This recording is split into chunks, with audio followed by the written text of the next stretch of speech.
Previously on The Collected. Hell came into room 7 at 2 a.m. She came through the wall beside the window, not dramatically, not with the cold and the shifting shadows she sometimes brought in full force. She came quietly. This was deliberate. She reserved her full presence for places and people who needed to feel the weight of what she was. Here, in this room, with this child, she came the way winter comes at the very end, not storming in, but simply arriving, the temperature dropping by the single degree, the nightlight in the corner dimming just slightly, the shadows settling at the edges of the room like something exhaled. She stood at the foot of Mia's bed and looked at her. Mia was looking at the ceiling. "You have a map," Hell said. Mia turned her head on the pillow. She looked at Hell with the same direct, uncomplicated attention she gave to everything, her gaze moving across Hell's two faces, across the pale side and the dark side, across the eyes that reflected the nightlight wrong. She wasn't afraid. Children, in Hell's experience, almost never were. They had not yet built the particular architecture of denial that made adults so frightened of Hell. They saw her clearly, because they saw most things clearly, because they had not yet learned not to. "The crack is a river, and the tall mountains are called Mr. Buttons," Mia said. "That's a good name for a mountain," Hell said. "I thought so." Mia looked back at the ceiling. "Are you here for me?" "Yes." A pause. Mia's hands were folded on the blanket over her chest. She looked at the mountain range above the light fixture with an expression that was thoughtful and calm and very, very old for 8 years old. "Is it going to hurt?" she asked. "No," Hell said. "Promise?" "Yes." Mia nodded slowly. She accepted this the way she accepted most things, seriously, completely, without drama. She was quiet for a moment. "What's it like, you take people?" Hell considered the question with the care it deserved. She did not talk down to children. She never had. They deserved the same honesty as anyone else, given in a language they could hold.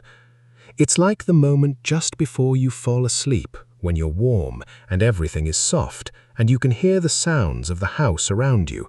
That feeling. Except it doesn't end. It just keeps going, warm and soft, and everyone you've ever loved who came before you is already there."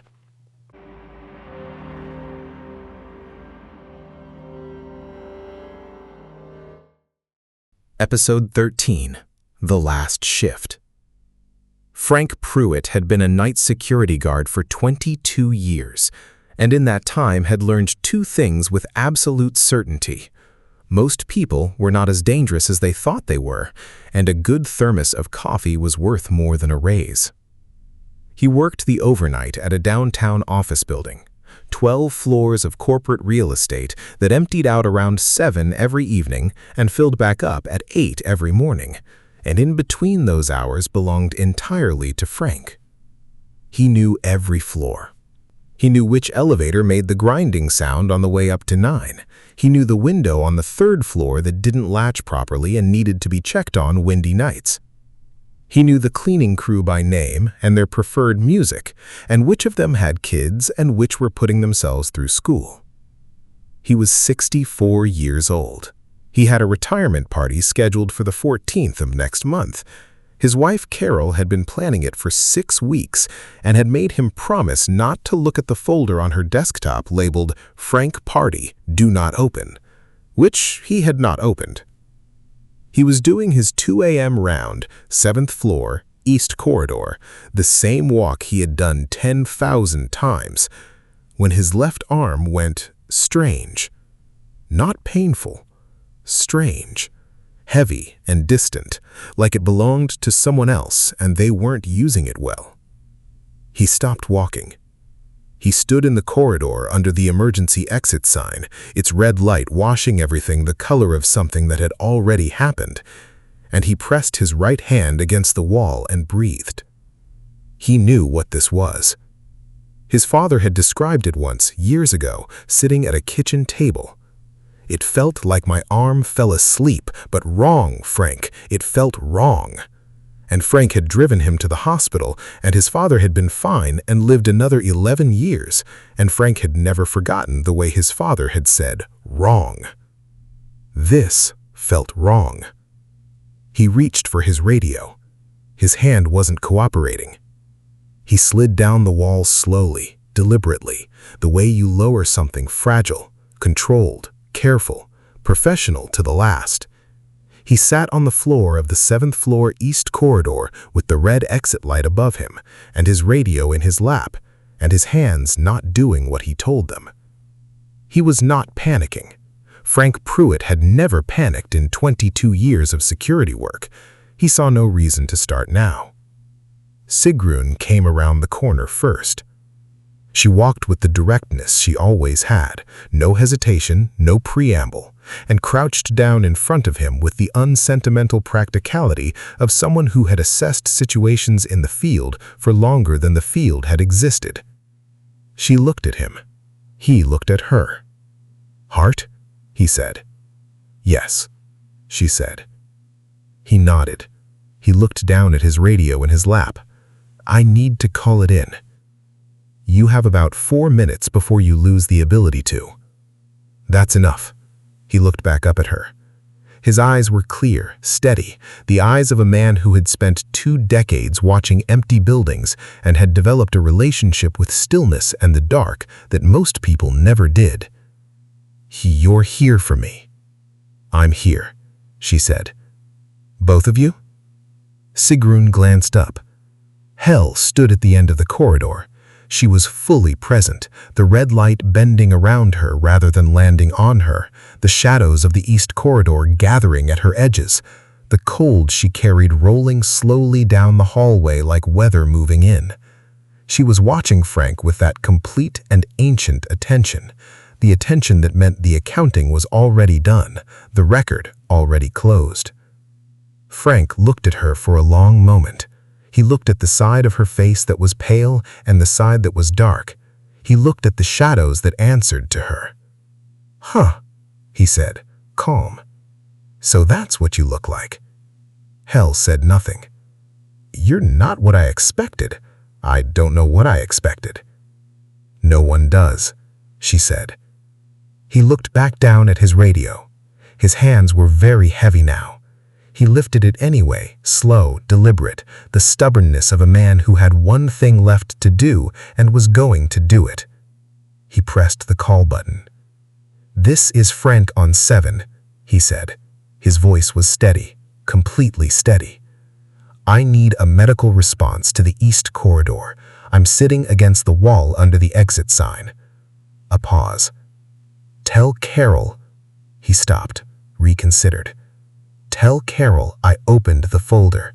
Tell her it looks wonderful." He set the radio down. He leaned his head back against the wall. Sigrun had not moved from her crouch in front of him. She was watching him with that direct and serious attention she gave to the ones she chose, but she was not speaking, not building the record aloud. She didn't need to. She had been watching Frank Pruitt for 22 years of 2 a.m. rounds, had been noting every cleaning crew member he'd learned, every window he'd checked, every night he'd walked these floors when he could have been home, choosing instead to be the one presence in this building that stood between ordinary people and the dark.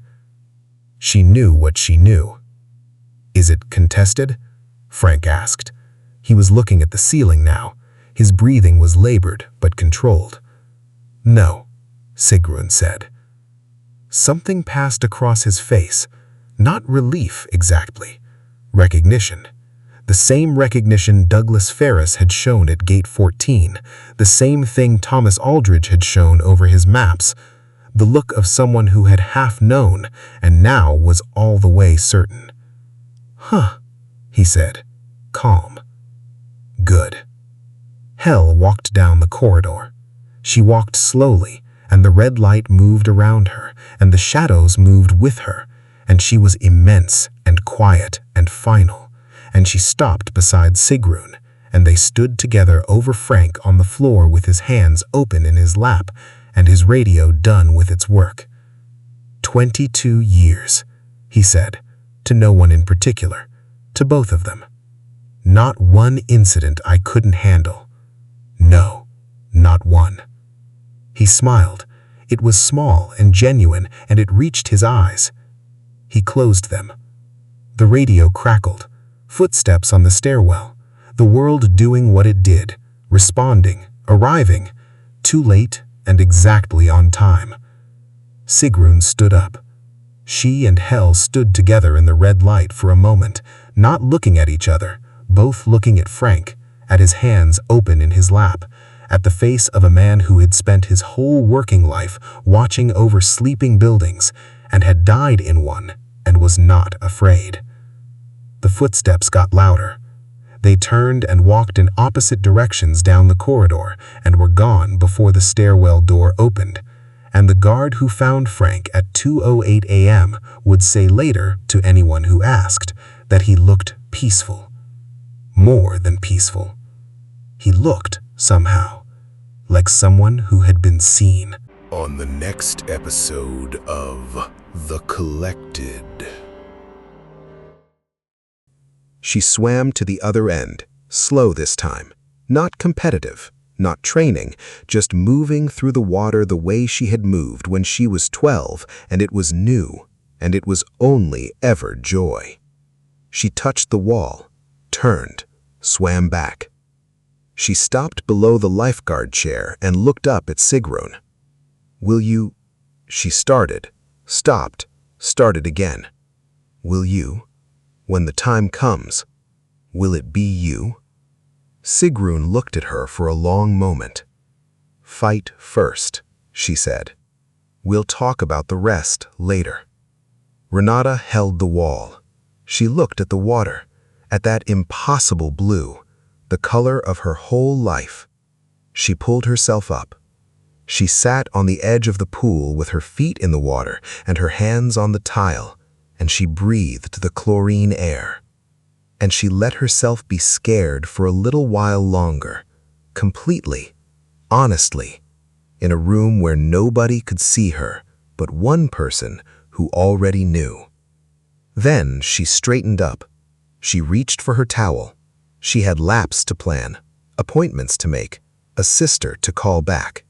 She had work to do. Sigrun watched her go. She sat in the lifeguard chair for a moment after Renata disappeared into the locker room. Please like and subscribe.